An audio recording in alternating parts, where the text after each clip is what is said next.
fix wireless display not showing in Windows 11.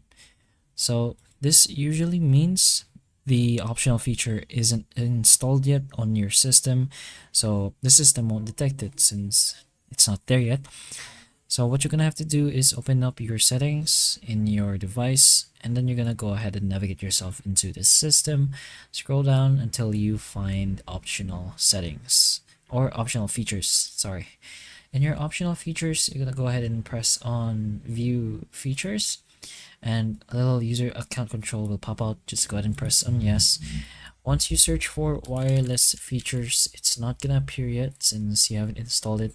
There's a little sneaky option here that says see available features. Just go ahead and press on that, and you'll see every other option.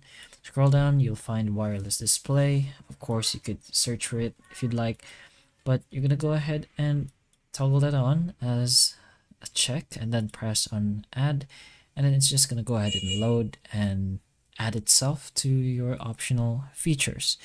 So once this is done, you could go ahead and try if it works for you now, but you could always go ahead and restart your PC first and then connect your panel and see the available devices. And if it still doesn't appear, just make sure your display drivers are also updated. But that's pretty much it. Once installed, you can wirelessly project your screen to supported devices and so on. So just go ahead and wait for this. Sometimes it does take some time. So hopefully the information of this video can help you, and if it can, please like and subscribe for more videos like this, and that's all.